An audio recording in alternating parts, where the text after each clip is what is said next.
Dr. Sarah Chen yawned as she stared at the computer screen in NASA's Deep Space Network facility.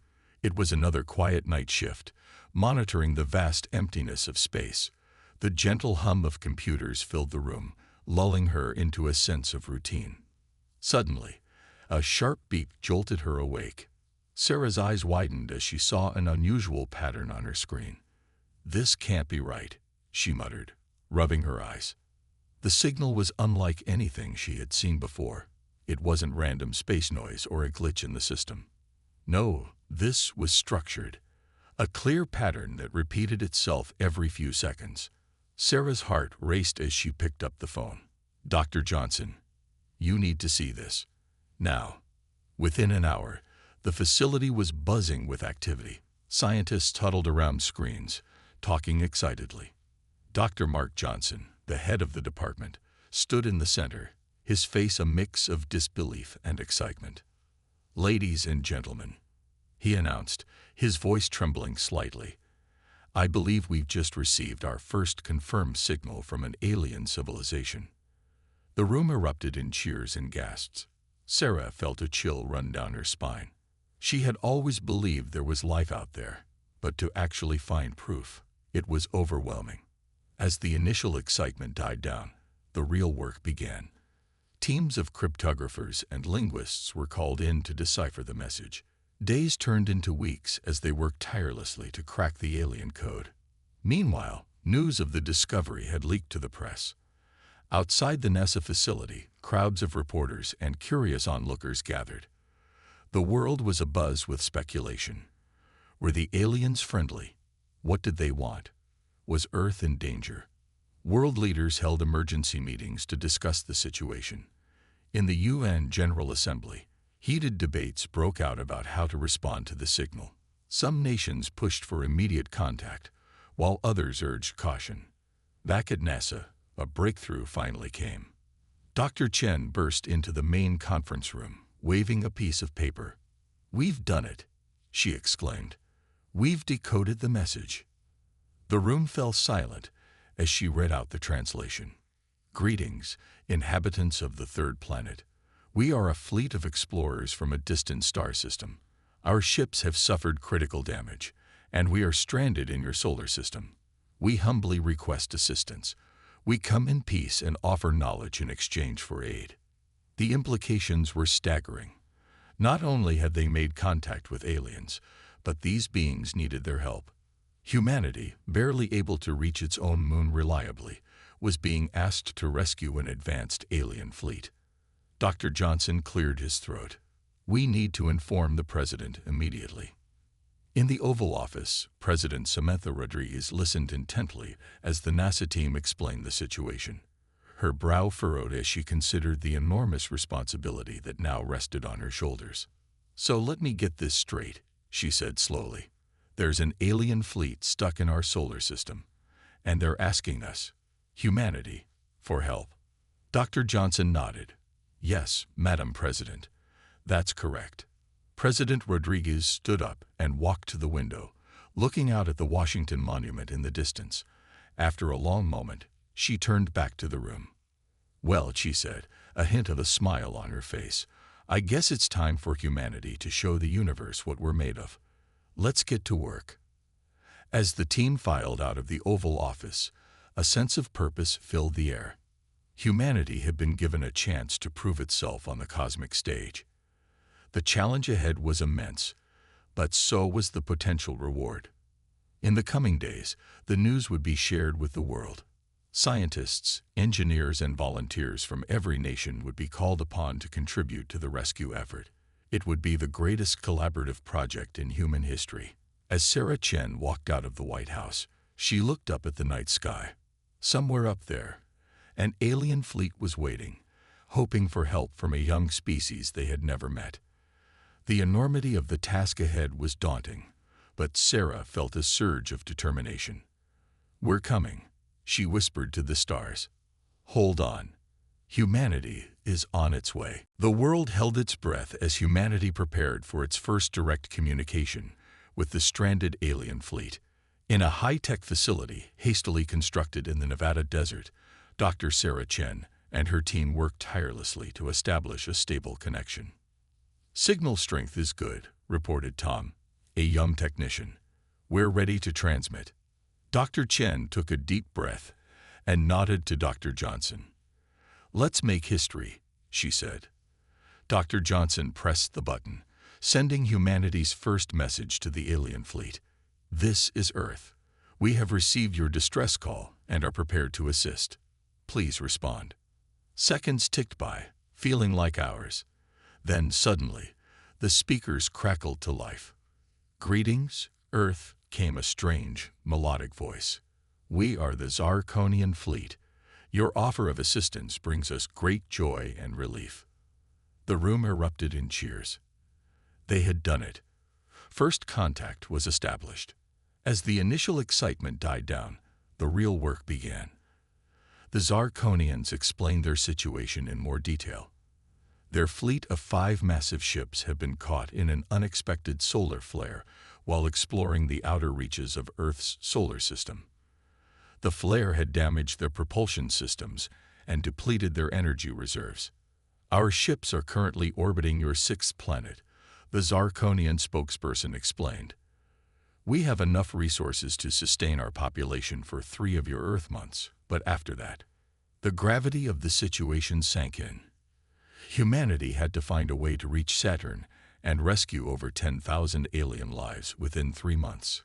President Rodriguez called an emergency meeting of the world's top scientists and engineers. The conference room buzzed with a mix of excitement and anxiety as experts from various fields shared ideas. "We don't have anything capable of reaching Saturn that quickly," said NASA's chief engineer, shaking his head. "What if we combine our technology with theirs?" suggested a young Indian physicist. "They managed to travel between stars. Surely their tech could help us boost our capabilities." The idea sparked a flurry of discussion. It was risky. Integrating alien technology with Earth's systems in such a short time could lead to disasters.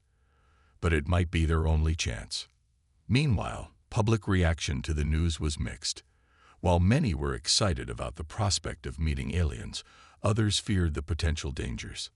Protests broke out in several cities, with signs reading "Earth First" and "Don't Trust the Aliens." Security around key facilities was tightened as governments worked to calm the public. Back at the communications center, Dr. Chen and her team worked around the clock, exchanging information with the Zarkonians. Despite the vast differences in their biology and culture, Sarah found herself developing a friendship with Zarla, the alien fleet's chief science officer. "Tell me, Sarah," Zarla asked during one of their conversations, "why are you helping us? Your world owes us nothing." Sarah thought for a moment before responding.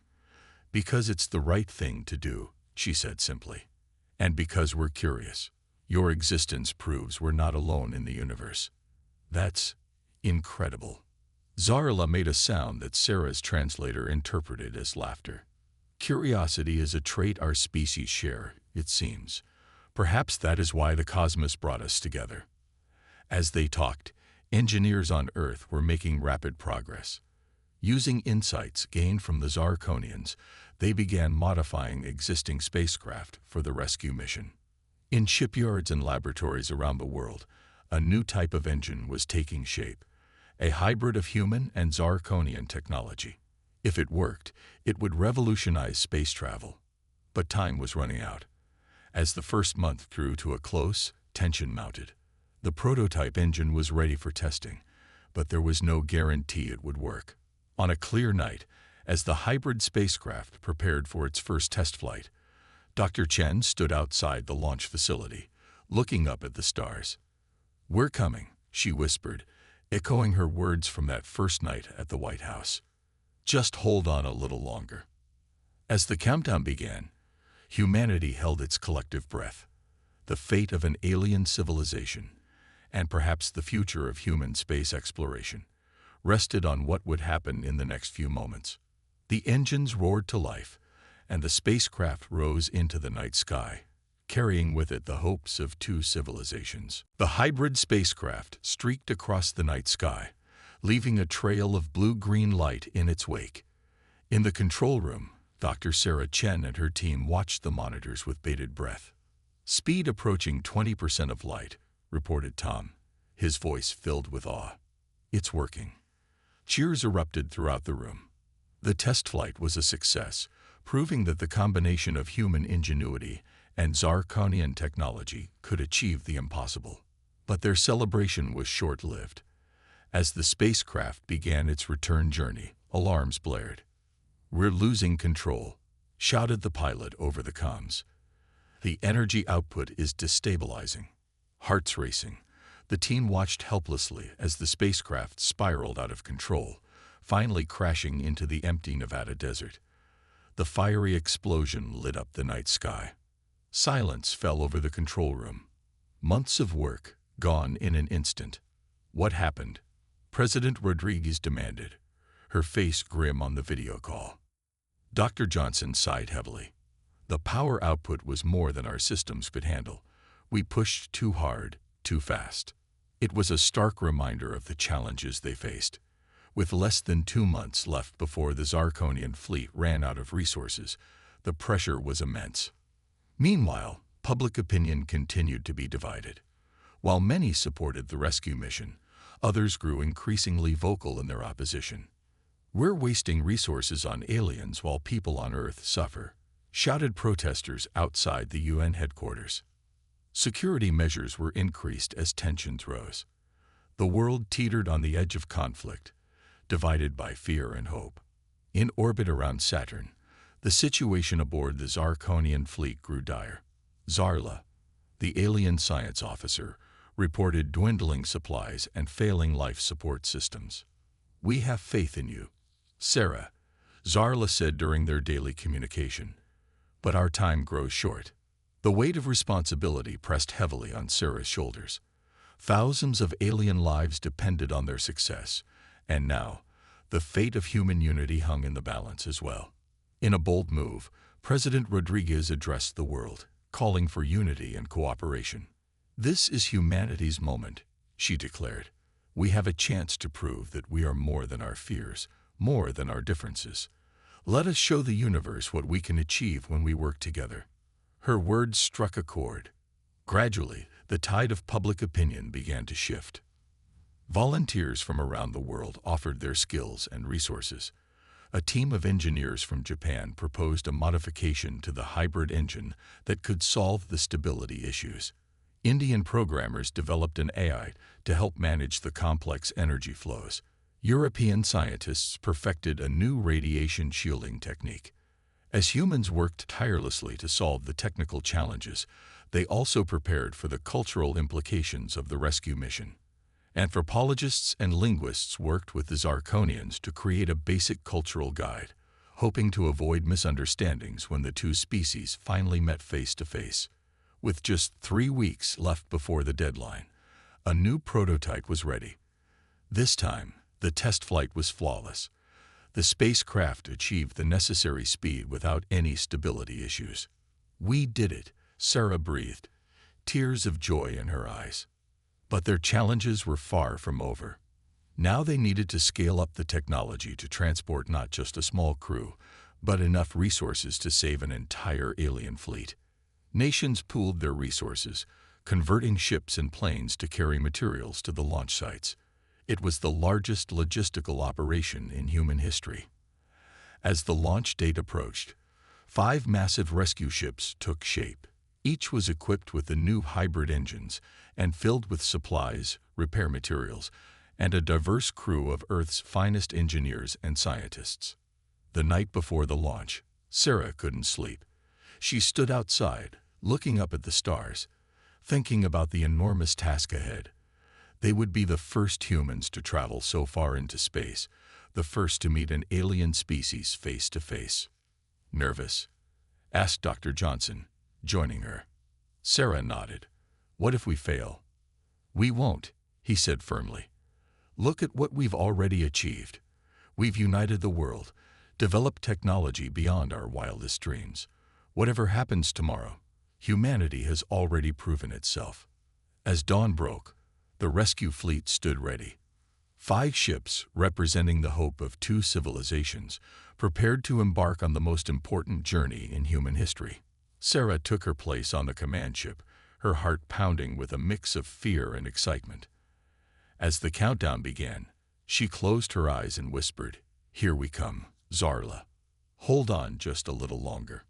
The engines roared to life, and humanity reached for the stars. The 5 massive rescue ships thundered into the sky, their hybrid engines glowing with an otherworldly blue light. On the command ship, Dr. Sarah Chen gripped her seat as the G-forces pressed her back. Around her, the crew worked with focused intensity, their faces a mix of excitement and tension. "All ships reporting nominal function," announced Captain Rodriguez, her voice steady despite the vibrations. "Preparing for trans-light jump." Sarah's stomach lurched as the stars outside the viewport suddenly streaked into lines. They were traveling faster than any humans ever had before. Back on Earth, millions watched the live feed from the rescue fleet. In homes, bars, and public squares, people cheered as humanity took its first real step into the cosmos. But the journey was far from smooth. As they passed the orbit of Mars, alarms blared on the engineering deck. "Power fluctuations in Engine 2, shouted Chief Engineer Yuki Tanaka. "We're losing stability." Sarah rushed to the engine room, her mind racing. They had tested the engines thoroughly. What could be going wrong? As she arrived, she saw Yuki and her team frantically working at the controls. The engine core pulsed erratically, threatening to tear itself apart. "We need to shut it down," Yuki said, her face grim. But Sarah had an idea. "Wait," she said, studying the readouts. "The problem isn't the engine. It's the fuel mix." Working together, Sarah and Yuki adjusted the ratio of Earth fuel to zirconian energy crystals. Slowly, the engine stabilized. "You did it," Yuki exclaimed, relief evident in her voice. Sarah shook her head. "We did it. Teamwork, just like the president said." As they returned to the bridge, they received a message from Earth. A new problem had arisen. Solar flare activity has increased dramatically. Dr. Johnson's hologram explained. "You're heading into a radiation storm that could fry your systems." The news sent a wave of worry through the crew. Their shielding wasn't designed to handle that level of radiation. But then, an unexpected voice joined the conversation. It was Zarla, the Zirconian scientist. "We may have a solution," the alien said. "Our ships use a crystalline lattice to disperse radiation. We can transmit the specifications to you." For the next several hours, the human fleet worked feverishly to implement the Zirconian design. Using 3D printers and materials they had on board, they created a new outer layer for their ships. As they approached the radiation field, tension mounted. Would the alien technology work with their systems? "Radiation levels rising," reported the science officer. "Shield integrity at 95%, 90%, holding at 89%. A collective sigh of relief swept through the ship. They had made it through. But their relief was short-lived. As they emerged from the radiation field, they received a distress call from one of the other ships in their fleet. "This is Rescue Ship 3, came a panicked voice. "We've lost power to our life support systems. Oxygen levels dropping." Without hesitation, Captain Rodriguez ordered their ship to change course. "We're not losing anyone on this mission," she declared. As they approached the stricken vessel, Sarah had an idea. "If we can link our ships, we might be able to share our life support." It was a dangerous maneuver, especially at their current speed. But they had no choice. Sarah watched nervously as their ship inched closer to Rescue Ship 3. The two vessels were never designed to dock in space, let alone at near-light speeds. With expert precision, Captain Rodriguez guided their ship into position. There was a loud clang as the airlocks connected. "Link established," shouted the operations officer. "Channeling life support now." Minutes ticked by as they waited to hear from the other ship. Finally, a message came through. "Oxygen levels rising," reported Rescue Ship 3. "You saved us. Thank you." As the crew celebrated their success, Sarah looked out at the vast expanse of space before them. They had overcome so much already, but their greatest challenge still lay ahead. Somewhere out there, the Zarkonian fleet was waiting, and they were running out of time. "Hold on," Sarah whispered, echoing her words from Earth. "We're coming, and nothing in this universe is going to stop us." With renewed determination, the human rescue fleet continued its journey towards Saturn, ready to face whatever challenges the cosmos might throw at them next. The ringed planet Saturn loomed large in the viewports as the human rescue fleet approached its orbit. After weeks of travel and numerous challenges, they had finally arrived. Dr. Sarah Chen felt her heart race with a mixture of excitement and anxiety. "Zarkonian fleet detected," announced the sensor officer. "5 large ships, just as they described." Captain Rodriguez nodded. "Open a channel." Sarah stepped forward, clearing her throat. "This is Dr. Sarah Chen of the Earth Rescue Mission. Zarla, do you read me?" For a moment, there was only static.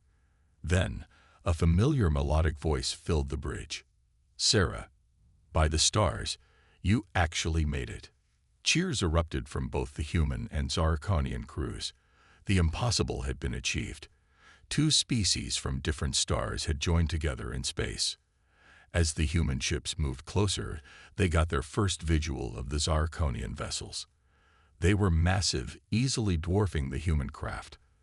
Their sleek, silvery hulls seemed to shimmer with an inner light. "They're beautiful," Sarah whispered in awe. But the celebration was short-lived. Zarla's voice came through again, this time tinged with urgency. "We're overjoyed to see you, but we have a problem. Our main ship's core is becoming unstable. If it goes critical, it could trigger a chain reaction through our whole fleet." The human crew sprang into action. Engineers began analyzing the data sent by the Zarkonians, while the captains of all 5 rescue ships convened to form a plan. "We need to evacuate them immediately," said Captain Rodriguez. "But our ships weren't designed to hold that many passengers. What if we could stabilize their core instead?" Sarah suggested. "With our combined knowledge, we might be able to find a solution." It was a risky plan, but it was their best hope. Sarah and a team of engineers prepared to board the Zarkonian main ship. As they approached in a shuttle, Sarah felt a mix of fear and excitement. She was about to become one of the first humans to set foot on an alien vessel. The airlock hissed open, and Sarah stepped into the Zarkonian ship. Her eyes widened as she took in the alien architecture. Curved walls pulsed with soft light, and the air smelled of something sweet and unfamiliar. And then she saw them. The Zarkonians. They were tall, slender beings with iridescent skin and large, expressive eyes. Sarah found herself face to face with Zarla. "Welcome aboard, Sarah," Zarla said, its voice even more melodious in person. "I wish our first meeting could be under better circumstances." Sarah nodded, pushing aside her awe to focus on the task at hand. "Show me to the core." The human and Zarkonian teams worked feverishly, combining their technologies and knowledge in ways never before imagined. Sarah marveled at the advanced Zarkonian systems, while the aliens were impressed by the innovative solutions the humans proposed. Hours ticked by as they worked to stabilize the core. The ship shuddered occasionally, reminding them of the danger they were in. "It's not working," one of the Zarkonian engineers said, his tone desperate. "The reaction is too far gone." But Sarah refused to give up. In a flash of inspiration, she remembered the crystalline lattice they had used to shield against radiation. "What if we used your radiation-dispersing crystals to absorb the excess energy from the core?" Zarla's eyes widened. "It's never been done before, but it just might work." With time running out, they reconfigured the ship's systems, routing the core's energy through a hastily constructed crystalline network. Sarah held her breath as they activated the new system. For a moment, nothing seemed to happen. Then, slowly, the core's pulsing began to steady. "Energy levels dropping," reported a Zarkonian. It's stabilizing." A cheer went up from both humans and Zarkonians. Against all odds, they had done it. As the immediate danger passed, Sarah found herself looking out a viewport at the magnificent view of Saturn. A Zarkonian child approached her, its large eyes filled with wonder. "Are you really from the third planet?" it asked in a high musical voice. Sarah smiled, kneeling down to the child's level. "Yes, I am. It's called Earth." "Will you tell me about it?" the child asked eagerly. As Sarah began to describe her home world to the fascinated alien child, she realized that this was just the beginning. Two civilizations, once separated by the vast gulf of space, were now coming together. The rescue mission had turned into something far greater, the dawn of a new era of interstellar friendship and cooperation. With the immediate crisis averted, both humans and Zarkonians looked to the future, eager to learn from each other and explore the cosmos together. With the immediate crisis averted, both the human rescue fleet and the Zarkonian ships orbited Saturn, their crews working tirelessly to prepare for the long journey back to Earth. Dr. Sarah Chen found herself busier than ever, coordinating between the two species and helping to integrate their technologies. "We've stabilized all the Zarkonian ships," Yuki reported during a joint briefing. "But their propulsion systems are still offline. They can't make the journey on their own power." Captain Rodriguez frowned. "And our ships aren't strong enough to tow them all the way back to Earth." It was Zarla who proposed a solution. "What if we combine our technologies? Your hybrid engines with our energy distribution systems could create a unified propulsion field around all our ships." The idea was ambitious and untested, but it was their best hope. For the next week, human and Zarkonian engineers worked side by side, learning from each other as they built something entirely new. Sarah watched in awe as the massive energy conduits were constructed, linking all 10 ships into a single unit. It was a physical representation of the bond forming between their two species. As they prepared to depart, an unexpected problem arose. The Zarkonian food synthesizers were malfunctioning, unable to produce enough sustenance for their entire population during the long journey. "We can share our supplies," Sarah suggested, "but we don't know if our food is safe for Zarkonian biology." This led to a frantic series of experiments. Sarah worked with Zarkonian biologists, analyzing the molecular structures of foods from both worlds. It was a race against time, with thousands of lives at stake. After days of tests, they found a solution. Certain Earth fruits and vegetables could be safely consumed by Zarkonians, while some Zarkonian nutrient pastes were suitable for humans. It wasn't ideal, but it would keep everyone fed during the journey. Finally, the day of departure arrived.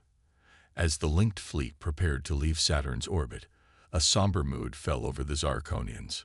"This system has been our home for months," Zarla explained to Sarah. "It feels strange to leave it behind." Sarah nodded in understanding. "But think of the new home waiting for you. Earth is excited to welcome you." As the engines powered up, the ships began to move as one. Sarah held her breath, watching the monitors closely. If their calculations were off by even a fraction, the entire fleet could be torn apart. The stars began to streak by as they accelerated. A cheer went up from both human and Zarkonian crews as they successfully entered faster-than-light travel. But their journey was far from smooth. Halfway to Earth, alarms blared throughout the fleet. The energy field linking the ships was fluctuating dangerously. "The field is collapsing," Yuki shouted over the comm. "If it fails completely, half the ships will be stranded." Sarah raced to the engine room, her mind racing. As she arrived, she saw humans and Zarkonians working frantically side by side. In that moment of crisis, Sarah had an epiphany. "We're thinking about this all wrong," she said. "We've been trying to make our technologies work in parallel, but what if we truly integrated them?" With Zarla's help, Sarah proposed a daring plan. They would shut down the energy field entirely and rebuild it from scratch, this time weaving the human and Zarkonian systems together at a fundamental level. It was risky. They would have to drop out of faster-than-light travel, leaving them vulnerable. but it was their only chance. For 3 tense days, the fleet drifted in open space as the crews worked tirelessly. Sarah and Zarla led the effort, their partnership a symbol of what their species could achieve together.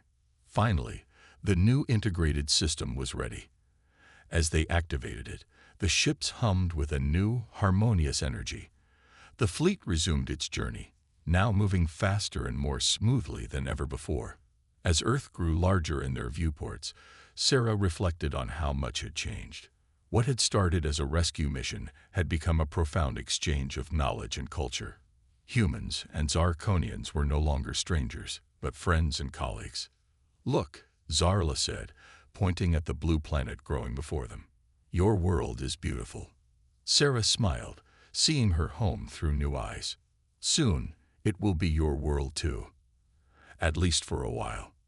As the fleet prepared for their historic arrival, Sarah knew that this was just the beginning. The future held endless possibilities for both their species, and together, they were ready to explore them all. The combined fleet of human and Zarkonian ships entered Earth's orbit, a sight unlike any the world had ever seen. Massive alien vessels dwarfed the human rescue ships, their silvery hulls gleaming in the sunlight. On the surface, millions of people gathered to watch the sky, their eyes fixed on the historic moment unfolding above. Inside the command ship, Dr. Sarah Chen stood next to Zarla, both gazing at the blue planet below. "It's more beautiful than I imagined," Zarla said, its large eyes reflecting Earth's oceans and continents. Sarah smiled, feeling the surge of pride for her home world. "Welcome to Earth." As the fleet began its descent, a new challenge arose. The Zarkonian ships were too large to land safely with their current technology. "We need to find a way to slow their descent," Captain Rodriguez said, her brow furrowed in concentration. It was a young Zarkonian engineer who proposed a solution. "What if we use the planet's magnetic field? We could create a repulsion effect to cushion our landing." The idea was brilliant but untested. With time running short, Sarah and Zarla led a joint team to modify the ship's systems. They worked frantically, combining Earth's understanding of magnetism with Zarkonian energy manipulation. As the first Zarkonian ship entered the atmosphere, everyone held their breath. The ship glowed red-hot, but the magnetic field shimmered around it, slowing its descent. Cheers erupted as it touched down softly in a prepared landing zone. One by one, the rest of the fleet landed safely. The impossible had been achieved. An alien civilization had arrived on Earth. The days that followed were a whirlwind of activity. World leaders gathered to welcome the Zarkonians, while scientists from both species eagerly shared knowledge. The cultural exchange was unprecedented, with humans and Zarkonians alike learning to navigate their differences and celebrate their similarities. But not everything was smooth.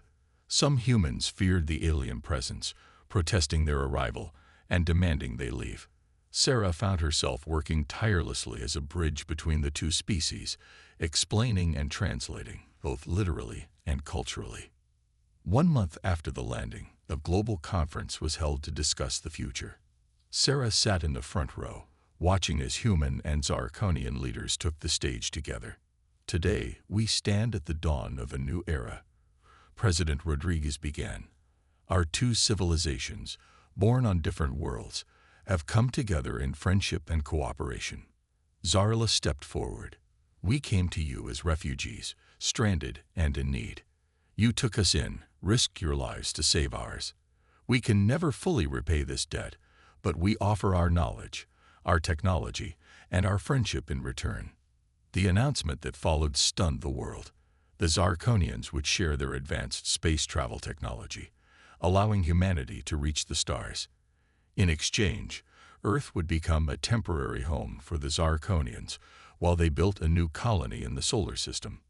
As the conference ended, Sarah found herself surrounded by reporters, all clamoring for her thoughts. "Dr. Chen, how do you feel about these developments?" one asked.